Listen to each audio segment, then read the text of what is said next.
মিথ্যাবাদী মা আদিত্য অনেক, এতটা পথ পেরিয়ে আজও মায়ের জন্য কাঁদি।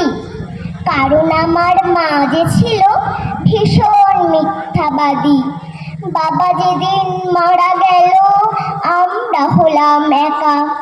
সেদিন থেকে বাঁক নিয়েছে মায়ের কপাল রেখা।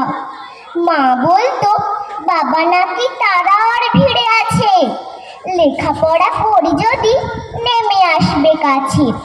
তারায় তারায় বাবা খুঁজি, তারার ছড়াছড়ি। আমার মায়ের মিথ্যা বলার প্রথম হাতে খড়ি।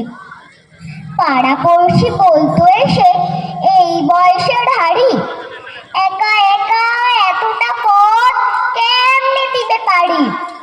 ভালো একটা ছেলে দেখে বিয়ে করো আবার।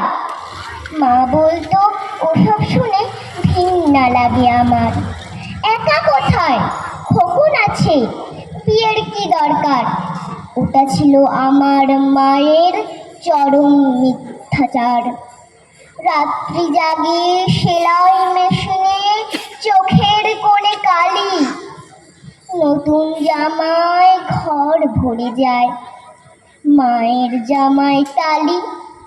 ঢুলু ঢুলু ঘুমের চোখে সুই ফুটে মার হাতে। আমি বলি শোও তো এবার, কি কাজ এত রাতে।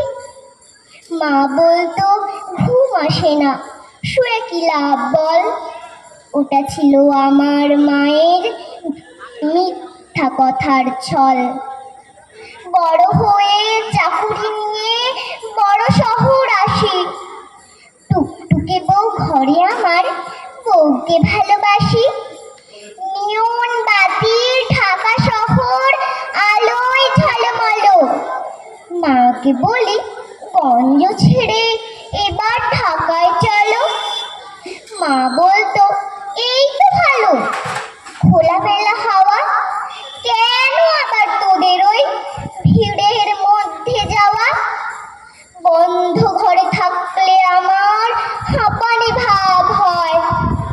ওটা ছিল আমার মায়ের মিথ্যা অভিনয়। তারপর আমি আরো বড় স্টেটাসের অধিবাসী, বিশ্ব ব্যাংকের বিশেষজ্ঞ, সুনাম রাশি রাশি। দায়িত্বশীল পদে আমার কাজের অন্ত নাই। মার খবর নেব এমন সময় কম পাই। মা বিছানায় একলা পড়া, খবর এলো শেষে এমন অসুখ হয়েছে যার চিকিৎসা নাই দেশে। উড়ে গেলাম মায়ের কাছে অনেক দূরের পথ।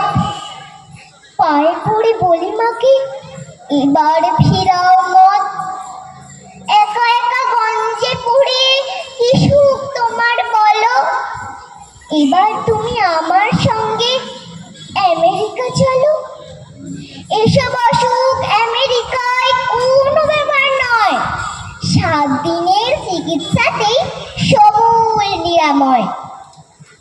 কষ্ট হাসি মুখে এনে বলল আমার মা, প্লেনে আমার চড়া বারণ, তুই কি জানিস না আমার কিছু হয়নি তেমন, ভাবছিস অযথা।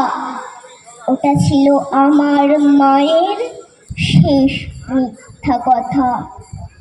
কদিন পরে মারা গেল মিঠুর মিথ্যাবাদী।